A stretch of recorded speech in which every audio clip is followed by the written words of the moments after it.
আসসালামু আলাইকুম, সবাইকে স্বাগতম।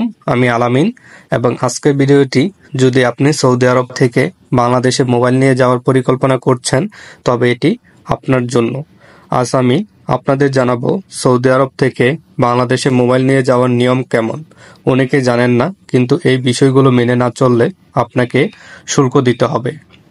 কিভাবে আপনি সহজে মোবাইল নিয়ে যেতে পারবেন, শুল্ক কিভাবে পরিশোধ করবেন, কাস্টম চেকিং এ কি করবেন এবং কোন ভুলগুলো করলে মোবাইল জব্দ হয়ে যেতে পারে, সবকিছু জানাবো আজকের এই ভিডিওটিতে।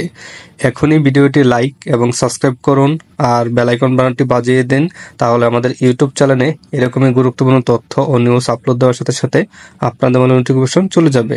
আর হ্যাঁ, যদি আপনি ফেসবুক পেজ থেকে দেখে থাকেন তাহলে অবশ্যই ফেসবুক পেজটি ফলো, লাইক, কমেন্ট, শেয়ারের মাধ্যমে অন্য বন্ধুদের দেখার সুযোগ করে দিবেন। আর আপনার কোনো প্রশ্ন থাকলে কমেন্টে লিখতে ভুলবেন না।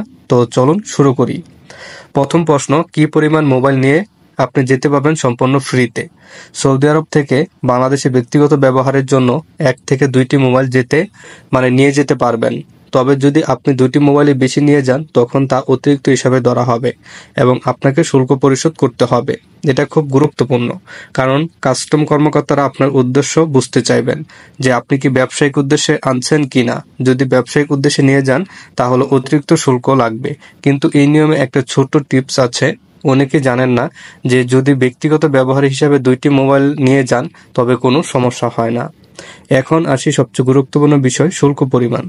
আপনার মোবাইলের উপর কি ধরনের শুল্ক পরিশোধ করতে হবে যদি আপনি অতিরিক্ত মোবাইল নিয়ে যান তা নির্ভর করবে আপনার মোবাইলের মার্কা এবং মূল্য এর উপরে। মার্কা আমি বলেছি বাংলায়, এটা ব্র্যান্ডের উপরে এবং মূল্যের উপরে ডিপেন্ড করবে। সাধারণত 5% শুল্ক, 5% ব্যাট এবং 15% অডিশনাল ব্যাট লাগবে, কিন্তু মোবাইলের ব্র্যান্ডের অনুযায়ী এই শুল্কের পরিমাণ ভিন্ন হতে পারে। এখন এক সেকেন্ডের জন্য ভাবুন, আপনি যদি অ্যাপেল আইফোন নিয়ে আসেন তাহলে শুল্কের পরিমাণ কত হতে পারে। আপনার মোবাইলের মূল্য এবং মডেলের উপর শুল্ক নির্ধারণ হবে। যদি আপনার ফোনের মূল্য বেশি হয় শুল্কও বেশি হবে। আর যদি স্যামসাং বা শাওমির মতন কম মূল্যের ফোন নিয়ে আসেন তাহলে শুল্ক কিছুটা কম হতে পারে। তবে জানুন, আপনি যদি ইন্টারনেটে আগে শুল্কের পরিমাণ জানেন তাহলে আপনার যাত্রা হবে ঝামেলামুক্ত।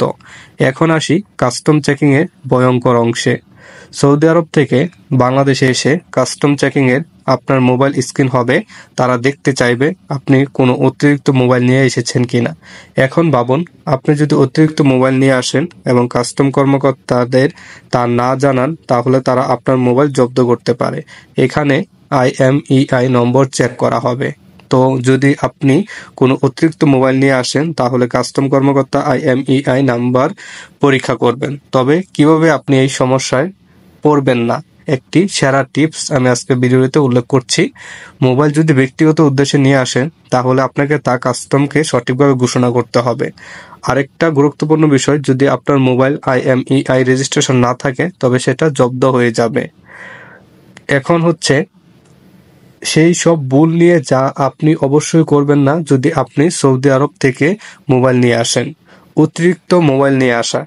একবার ভাবুন, আপনি যদি 2টি বা তার বেশি মোবাইল নিয়ে আসেন তবে কাস্টমকে সঠিকভাবে ঘোষণা না করলে সমস্যায় পড়বেন। আরেকটা হচ্ছে IMEI রেজিস্ট্রেশন না করা। যদি আপনি মোবাইল নিয়ে আসেন তবে নিশ্চিত করুন যে এটি IMEI রেজিস্ট্রেশন করা হয়েছে, না হলে সেটা জব্দ হয়ে যাবে। শুল্ক পরিশোধ না করা। শুল্ক নিয়ে কোনো ঝামেলা করতে চাইবেন না। শুল্ক পরিশোধ না করলে জরিমানা হতে পারে, এমনকি মোবাইলও জব্দ হতে পারে। কাস্টম কর্মকর্তাদের সঙ্গে দুর্ব্যবহার করা। মনে রাখবেন, কাস্টম কর্মকর্তাদের সহায়তা নিন। তারা যদি জানেন যে আপনি শুল্ক পরিশোধ করছেন তাহলে কোনো সমস্যা হবে না। তাহলে যদি আপনি সৌদি আরব থেকে বাংলাদেশে মোবাইল নিয়ে আসেন তাহলে এই টিপসগুলো মনে রাখবেন শুল্ক পরিশোধের নিয়ম মেনে চলা এবং কাস্টম কর্মকর্তাদের সঙ্গে সহযোগিতা করা আপনার যাত্রাকে ঝামেলামুক্ত করে তুলবে। এই ভিডিওটি যদি আপনার উপকারে আসে তাহলে অবশ্যই লাইক, সাবস্ক্রাইব এবং শেয়ার করুন আপনার বন্ধুদের সাথে। আর কোনো প্রশ্ন থাকলে কমেন্টসে জানান, আমাদের ফেসবুক পেজে চলে যান, আমরা সেখানে আপনার সকল প্রশ্নের উত্তর দিব। ধন্যবাদ। আবার দেখা হবে অন্য একটি ভিডিওতে। আল্লাহ হাফেজ।